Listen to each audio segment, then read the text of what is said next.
Assalamualaikum warahmatullahi wabarakatuh. Bismillahirrahmanirrahim. Alhamdulillahirrabbilalamin. Hamdan syakirin hamdan na'imin. Assalatu wassalamu ala asyrafil anbiya wal mursalin Sayyidina Muhammad wa ala alihi washabihi ajmain. Amma ba'du. Yang terhormat dosen pengampu mata kuliah Retorika Dakwah Bapak Dr. Haji Umar Bukhori MAG beserta para jamaah yang saya banggakan. Pertama-tama, marilah kita senantiasa panjatkan puja dan puji syukur kehadirat Allah Subhanahu wa taala, karena berkat rahmat dan karunia-Nya lah kita bisa berkumpul di tempat yang insyaallah penuh dengan mubarakah ini. Amin amin. Allahumma amin. Kedua kalinya, salawat serta salam semoga senantiasa tercurah limpahkan keharibaan baginda besar Nabi Muhammad SAW, karena berkat perjuangan dan barokahnya lah kita bisa terangkis dari zaman jahiliyah menuju zaman yang terang benderang dengan adanya Adinul Islam wal Iman. Pada kesempatan kali ini, izinkan saya Ahmad Zaini memberikan dan menyampaikan pidato khusus kepada para jamaah dan jamiah sekalian tentang betapa pentingnya membangun pola pikir yang seimbang dalam menjaga stabilitas kerukunan antar umat beragama. Menjadi warga negara bukan hanya sekedar tentang bagaimana menjaga kewarganegaraan saja, akan tetapi menjaga kerukunan antar masyarakat juga merupakan tugas wajib bagi kita semua dalam mencapai keadaan yang harmonis. Kita juga harus meningkatkan nilai-nilai dan rasa bernegara. Kita juga harus meningkatkan nilai-nilai dan rasa harmonis antara warga negara, terutamanya perihal menjalankan agama masing-masing. Indonesia adalah negara yang memiliki banyak kekayaan, mulai dari alam, budaya, dan juga agama. Di Indonesia sendiri ada beberapa agama yang dianut oleh warga negaranya. Ini bukti bahwa Indonesia memiliki keunikan yang sangat luar biasa. Termaktub dalam Pancasila, yakni sila pertama yang berbunyi ketuhanan yang Maha Esa, dan Undang-Undang 1945 yang menjadi fondasi dasar masyarakat Indonesia adalah berketuhanan.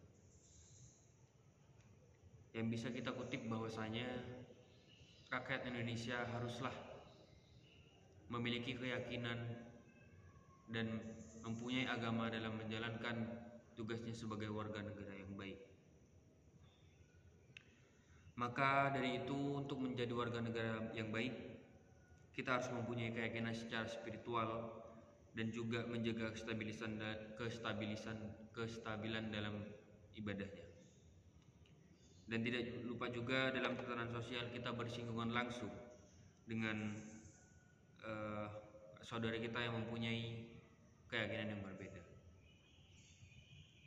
Toleransi dan saling membantu antar warga negara haruslah kita tanamkan sedari dini untuk menjaga keharmonisan dalam kerukunan umat beragama. Dan juga kita tidak boleh mengganggu dan mencampuri, apalagi melarang saudara-saudara kita yang mempunyai keyakinan berbeda dengan kita. Dalam Islam juga diajarkan untuk saling menjaga dan menghargai bagaimana orang lain menjalankan ibadahnya. Allah Subhanahu wa taala bersabda dalam Al-Qur'an surah Al-Maidah ayat 77 yang berbunyi, Bismillahirrahmanirrahim. Qul ya ahlal kitabi la taghlu fi dinikum ghairal haqqi wa la tattabi'u ahwa'a qaumin qad dallu min qablu adallu katsiran wa dallu an sawa'a sabil. Artinya, wahai ahli kitab, janganlah kamu berlebih-lebihan dengan cara yang tidak benar dalam agamamu, dan janganlah kamu mengikuti keinginan orang-orang yang tersesat dahulu dan telah menyesatkan banyak manusia, dan mereka sendiri tersesat dari jalan yang lurus. Dari sini kita bisa menelaah bahwasanya sebagai orang yang beragama, penanaman nilai kebaikan sangatlah diperlukan guna menjaga toleransi dalam beragama. Kita tidak boleh apatis, apalagi mengabaikan keberadaan saudara kita yang berbeda keyakinan. Nah, untuk mencapai tujuan itu kita harus memiliki pola pikir yang seimbang dalam artian saling menjaga dan menghargai. Kita tidak boleh egois apalagi hanya memikirkan diri sendiri. Dalam menjalankan peribadatan, kita juga harus menghargai cara dan jalan dari peribadatan agama orang lain. Dalam Islam, kita dianjurkan untuk saling membantu, menghargai dan menyayangi, termasuk dengan saudara yang berbeda agama. Maka dari itu, keseimbangan pola pikir terhadap mengasihi antara warga negara yang berbeda keyakinan perlu ditanamkan dalam tiap diri masing-masing.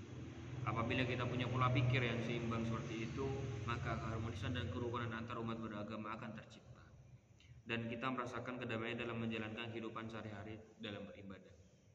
Apabila saudara kita yang kesusahan, maka kita harus membantunya, dan juga sebaliknya. Unsur itulah yang harus kita miliki dan sadari bahwa kita hidup di lingkungan yang beragam gitu loh. Perbedaan bukan jadi alasan untuk kita tidak berdamai, akan tetapi perbedaan harus kita jadikan keyakinan dan kebanggaan, dan harus kita buktikan bahwa perbedaan tidak jadi halangan untuk kita menciptakan persatuan di negara Indonesia tercinta ini. Mungkin hanya itu yang bisa saya sampaikan, kurang dan lebihnya saya mohon maaf. Wabillahi taufiq wal hidayah. Wassalamualaikum warahmatullahi wabarakatuh.